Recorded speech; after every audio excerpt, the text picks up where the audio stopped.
So, welcome to another edition of Open for Business. And today's special guest is Jeremy Davis of the fabulous Equinox Orchestra. You are the founder of this.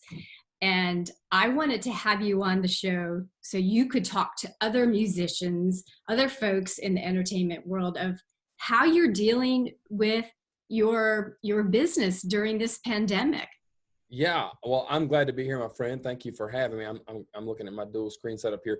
Yeah, it really is a kind of a crazy, unprecedented time, and I think that it's probably common knowledge that a lot of musicians and artsy types really do kind of live hand to mouth. I think that is generally the truth. I mean, there are a few pockets of people who may have a little more business acumen and they may be smarter about their finances. But generally speaking, I mean, we 1099 probably 200 musicians a year.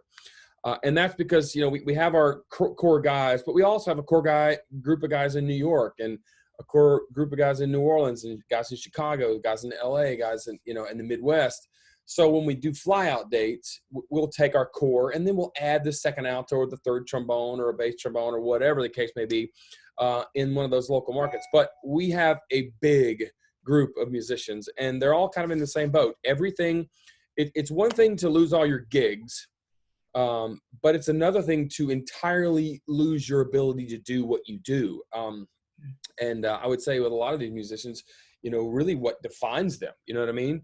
Marjorie, it's kind of a big mental thing there too. So there's a few things we can do. And I have a list of things that I send out to all my people just saying, hey, be smart about these things. And it's at least a start, right?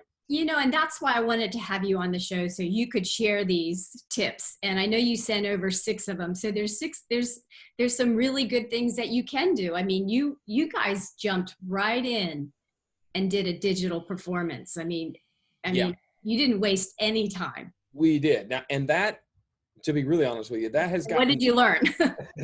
Well, I learned that promoting it right will get you 40,000 people watching.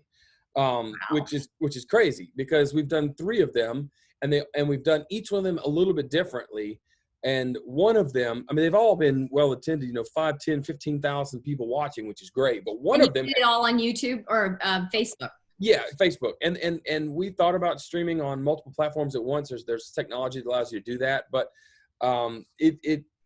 there's a lot of data going into this thing, especially the way that I'm doing it, because I'm tracking the show and I'm everything is mic'd and and produced, so it sounds really good. It's not just like a phone. Phone's fine, especially if you're a duo or a trio like most people are doing these. But so I've just kind of focused on Facebook. Equinox Orchestra. Right.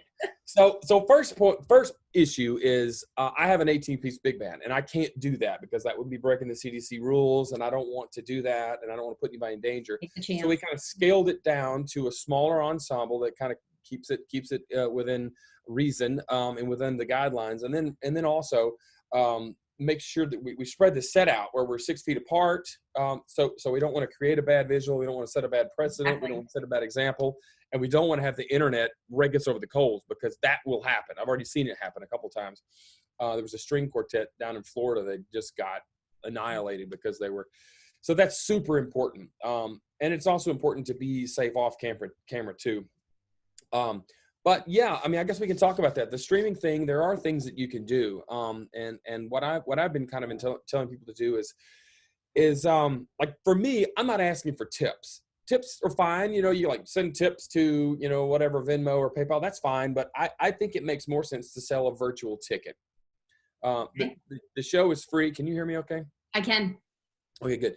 The show is obviously free. It's on Facebook. Anyone can watch it. But we put a digital link where people can buy a virtual ticket. And I think you can do that lots of ways. I have like if you've ever bought a ticket from us for our July 4th show or any of our shows we've ever done at the Peregrine or any of our Mardi Gras shows, it's the same ticketing thing. And I just put on there different ticketing prices, $20, $50, $100, $500. And you know what?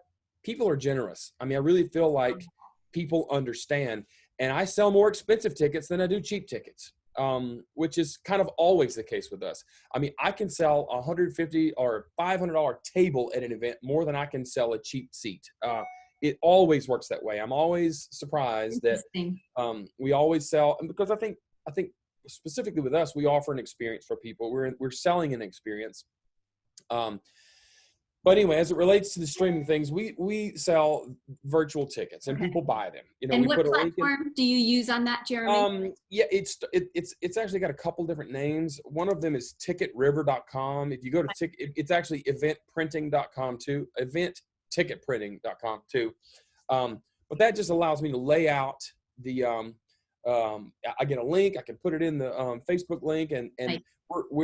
the way that we if you look at the Facebook event, well, it's not even an event. It's a new thing that Facebook is doing. It's basically says it's a we're going live at 8 p.m. tonight thing. So it doesn't look like a normal event. It looks a little different.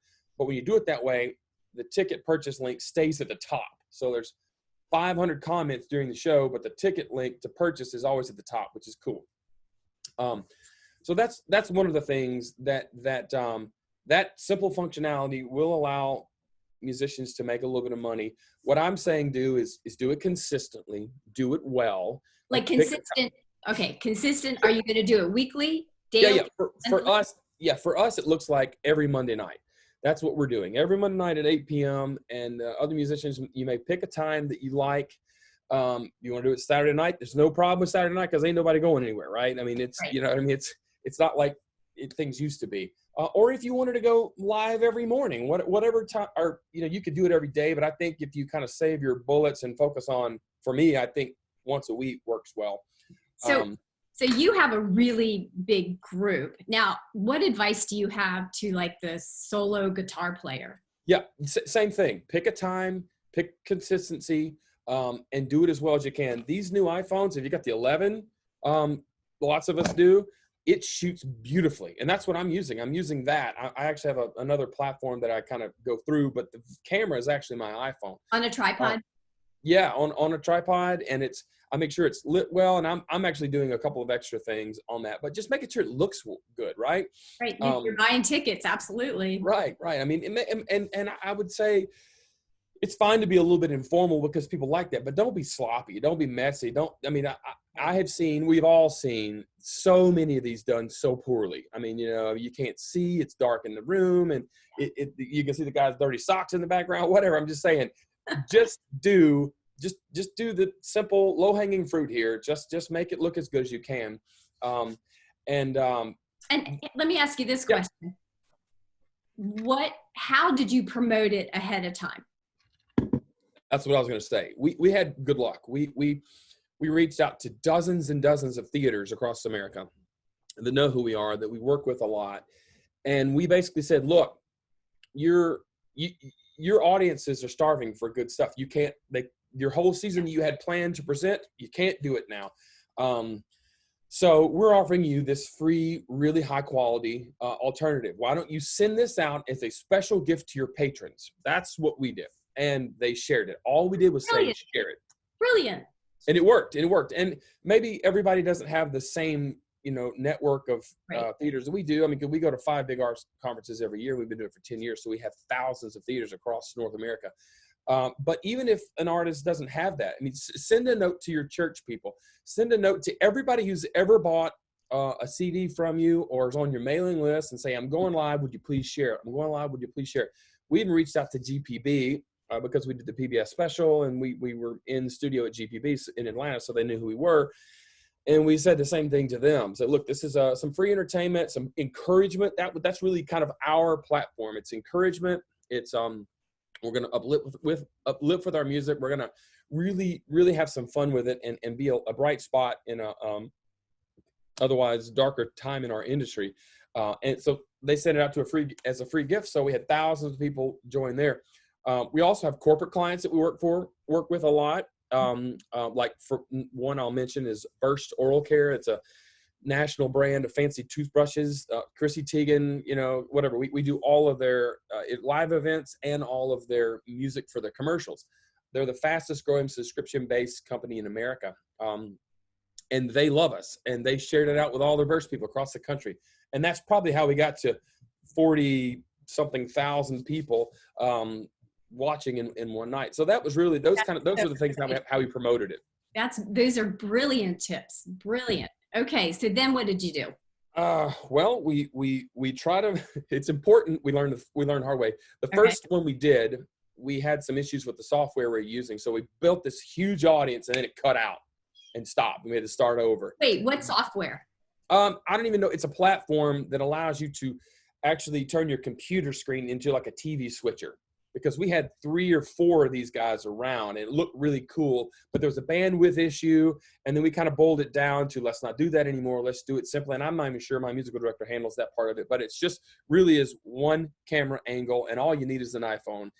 I'm able to do it a little more sophisticated, but if I had a duo or a trio or a solo act, I would not make it more complicated. It doesn't need to be complicated. Really just, excellent tip. Yeah, just promote it, share it, ask people to share it. Any people that have a bigger network around you, ask them to share it. I think all of that stuff makes perfect sense, and that's how we're doing it now. So you're doing it a week ahead of time now. I am. The first one that you did, how long did it take you to get all that together? It for us, it wasn't just a couple days. We basically kind of wrote the plan, like here's what we're going to communicate to people. And then we kind of made it a long list of all the people that we could communicate it to. And some respond and some don't, but that's okay. We kind of blast it out in constant contact. I found that constant contact, because it's constant contact, will never get more than 30% open rate, and which is really high for constant contact. If I direct emailed all those same people, they'll all open it. So I kind of did a little bit of both of that, because I'm still trying to figure all that out. But yeah, we took about a week, and I'm also telling everyone that the virtual ticket money goes to pay my people, because they're like everybody else. They're out of work. I mean, they don't have, they're not even pay their rent. They're not even pay their car note. They're not even buy food. So I'm just taking the money and passing it on to my guys. Now this week is a little bit different. I know what I was going to say. This is probably the biggest thing that people should do. And you don't have to be good at sales like yours truly to do it. Just get a sponsor. It's not that hard. Just try to get a sponsor. We've done that every week. And especially if you're solo or duo or whatever, you don't have to raise a fortune like I do. I've got to raise more because I got a lot of mouths to feed. But just go to the short list is people who love your music, people who love you personally, people who own businesses. And there's 2 sides to it. If you can actually create real value for the business, then that's your lead. You lead with that. Like, and how would you do that, Jeremy? Would you give them a shout out during your performance? Yes. Would you put it in the? Yeah. What we're doing is all the above. We're taking logos. We're taking their.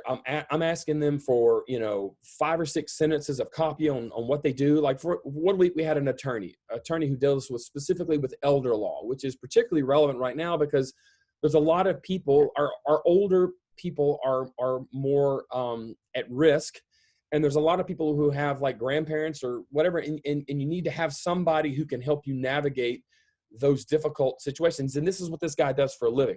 Mm-hmm. So we took his logos, we built a special custom logo with his logo and our logo. We pushed it all week long. During the live broadcast, it's the live broadcast actually starts like 10 minutes before the actual show. So at 8 o'clock tonight we go live, but at 7:50, the screen will come on and it's going to have our sponsors' information in there. So that really did. Let me ask you this: have you been able to try the new Facebook split screen live? I have not. I'm interested in that. I do think that would be pretty cool to do. Where we sponsor in ahead of time. Yeah, that's a great idea. We kind of talked about that, and I think it's a great idea. It's funny because Facebook, everyone is trying to come up with new things for this new normal, and that's just one that came up there. But selling a sponsor is a great thing to do, and I think let's just say you're a solo guitar player and you play every week at whatever bar and whatever that's still offering to go food. Well, go say, hey, look, would you sponsor me for $500 or $200 or $1,000, whatever. Yeah. And I think you'll be successful. That's kind of been that together with virtual tickets. And then we've also even had a few people just give gifts. I mean, say, hey, we love you guys. We know that you're struggling. We know that that again, that you don't have even the ability to practice your craft anymore. So we want to just give you gifts, which was pretty staggering. I mean, I'll be honest with you. So a donation, I mean, like when you go to buy your tickets, is there a button There for is. other donation? There is. We made sure that was there, and people use it. I've had people buy 2 or 3 of those $500 tickets. Lots of people buy the $200 and the $100 ones, and I don't even know a lot of these people. I mean, they're people who've seen our show over the last several years or whatever. Or lots of them are local Savannah people. And they probably saw your story on the local TV show. Oh, for sure. I mean, WTOC's been great. They've been telling the story, and they actually have been promoting our show. I need to actually reach out to them today, just make sure they talk about it on the news today. Because Tim and Syria both have been great about talking about it on air. But those are just, I mean, that's just 3 things. I mean, the gifts have been a consistent part of it. The virtual tickets and sponsorship are all things that we're doing and having to do every week. I mean, we don't have the same sponsor every week. And there may be a week come along that we don't have a sponsor, and that's okay too.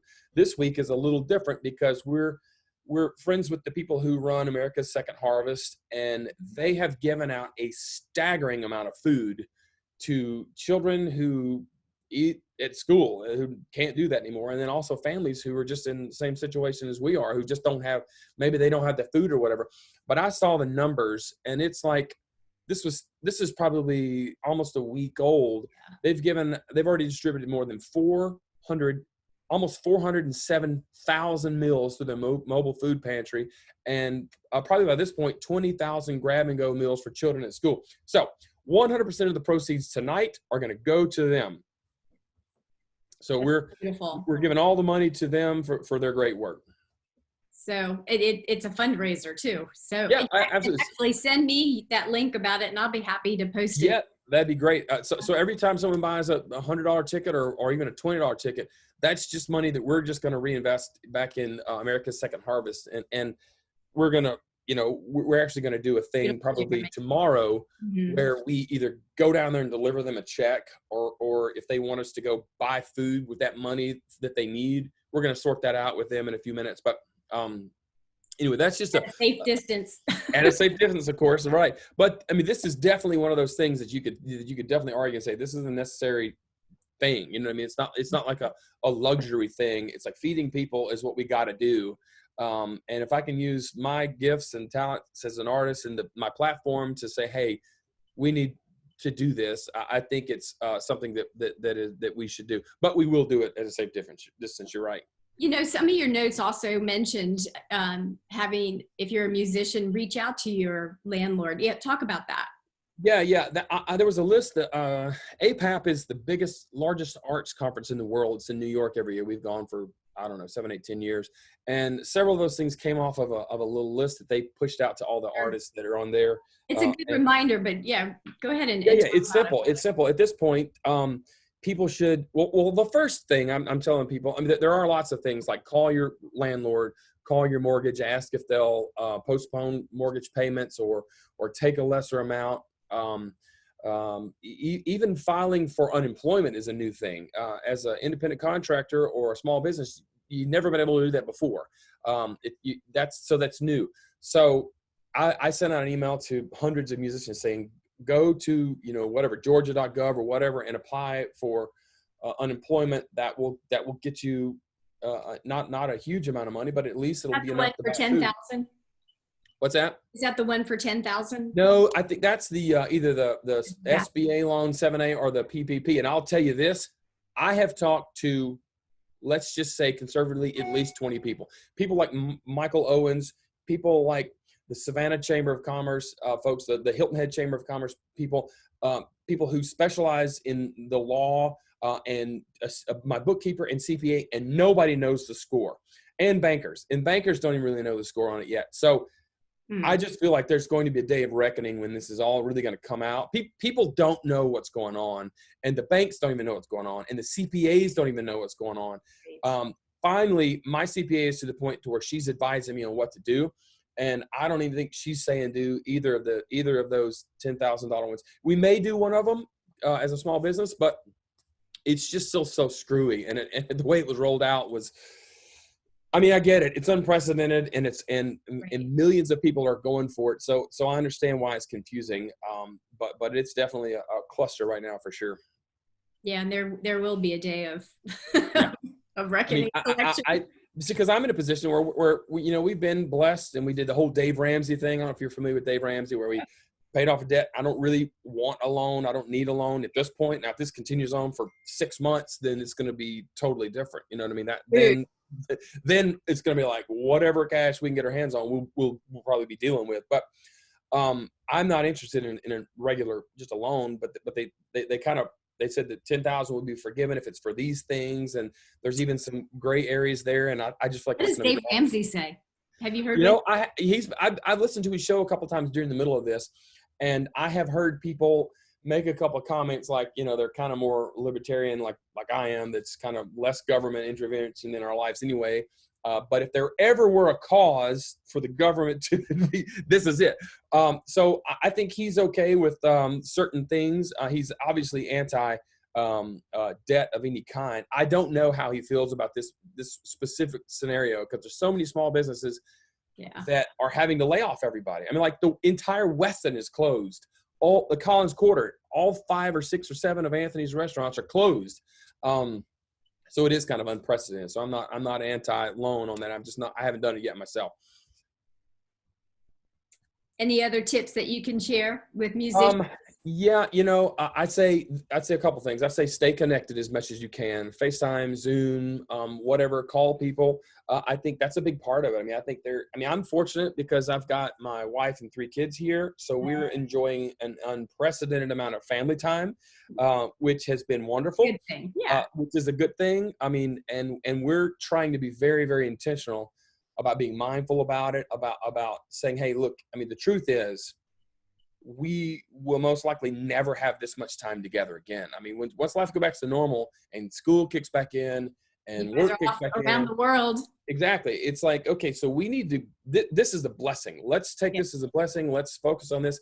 And I would say to all my creative friends, be productive. I mean, you've got time now to write and be creative. And I actually wrote a song the other day, which I haven't had time to do in years. I wrote it on the front porch, did a little thing. I sent it over to my team, and we had a cool arrangement of it, and we performed it. We'll probably do it again tonight.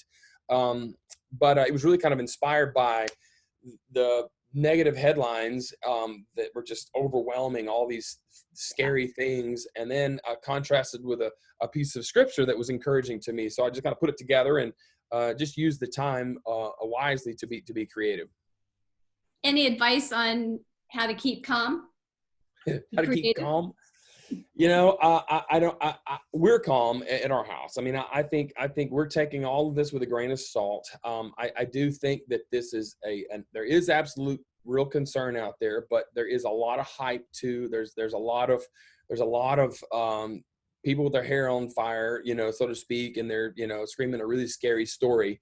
But it is a gorgeous day here in Savannah, Georgia. I mean, and we're going to get out and we're going to exercise. We're going to walk the neighborhood, and we're going to be smart. We're going to wash our hands. We're going to even do the mask thing when we go to the grocery store. But we're not going to freak out. We're going to be calm, and we're going to try to be connected as we can with our church and our community group, which is one of the weirdest things, because I can't remember. I don't think there is any time in recorded history where the entire world has been shut down. I had We're a living call from. history right I now. know, right? I mean, there's been lots of times when way, way more people have gotten sick and died. We're not even on the scale of that yet, remotely. But as far as the whole world being shut down, I mean, I had a call from, or an email from a friend of mine in Israel who helps us plan our Israel gigs over there. And she's on the other side of the world in the exact same situation. They're on lockdown. I think they can't leave more than 100 meters from their house. And it just hit me that this is such an unprecedented thing. And my hope is that it will pick up. I have a couple of big Zoom meetings coming up with other industry professionals about all this kind of same stuff, because everything is changing. All of March, April, and May is being pushed off to the fall. So the fall is going to be insane.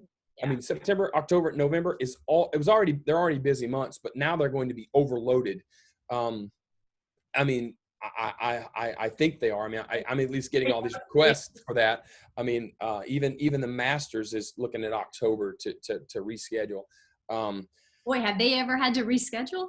I don't think they ever have. I don't think they ever would. I think that's the one golf tournament that will actually reschedule for not next year. A lot of things are rescheduling for next year, and for me, I don't even really call that a reschedule. I guess that's really kind of a cancellation and a separate booking in my mind, because it's not going to affect my revenue. It's gone, and there's no way to call that other than cancel.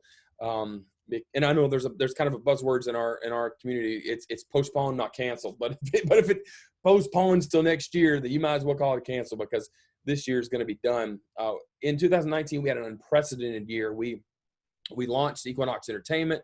We started to curate events for the Westin. We curate every single night of the week at the Old Pink House. We do stuff every week for Palmetto Bluff and for the Cloister, and for the Yacht Club, and for all these places. And all of that is stopped dead in the water. So it really is crazy time, Marjorie, for sure. Well, Jeremy, I just want to take my hat off to how you're handling this, and the leadership that you've given to so many of your band members and other folks in the entertainment industry. I mean, you're showing them there's hope, and that's huge at this time. I appreciate you saying that. We are fortunate, and Clay, my partner in crime, it's funny because he literally lives down the road from me. Mm-hmm. So we're kind of sheltering in place together, Clay and I've been best friends since the 7th grade. We go way back, and we live in the same neighborhood. So, so we knew from the outset that we have an opportunity here. We have an opportunity to lead. We have an opportunity to share. We have an opportunity to encourage. And it's been. Remember that, Jeremy. Well, I agree. I think you're right. And we've just kind of taken the opportunity to be a voice of calm and encouragement, and showing people how to do it. I mean, 40,000 people watching the other day. I mean, that's right. Awesome. That's crazy. Well, we're hoping for big numbers again tonight. I mean, again, I think it really, all it takes is one influential person. There's a guy, I can't remember, he wrote a book, several books. He's a young guy, and this is the greatest book, and I'm not going to be able to remember it, but it's about the science of popularity, which is such a cool thing. It goes through, he was also a contributor on like CBS Morning or whatever. But the book talks about how things go viral and how things happen. Is that what's it? that? How hits happen? Was that? Yeah, it's like it's the science of how things become popular, and it goes back through history, all the way back through the Renaissance and crazy things. And I mean, it really is a wonderful book. You have to look it up, and I wish I had the name of it. Maybe I'll find it out and I'll send it to you. You can post it below yes. in the description. The reason I bring it up is because the way we got to 40,000 was one person doing one thing. We did a bunch of things. And we do all those bunch of things all the time, and we get 15, 20,000 views. But that one person did this one thing, and it blew it up to make it much, much bigger. So, and that's the kind of stuff you can't really predict. You just that's right. So we're being positive. Next Monday we're going to do. It's going to be Easter Monday, so we're going to do a special. The plan is at this point, at least, do a special inspirational music. So it'll be lots of old hymns, gospel things that we have arrangements for the big band, which will be scaled down. But that's our plan for next week, unless we have to do something different. We're just being hopeful and trying to do our best to provide for our people. Gosh, Jeremy, well, you are, and you're leading by example. So thank you so much for taking this time to be on Open for Business, and I'm going to post them up on YouTube, and send me any other tips and advice so I can share it to the Awesome. entertainment. Well, it's my pleasure. I'm glad to do this with you, and yeah, thanks for sharing our message. And thanks for watching Open for Business.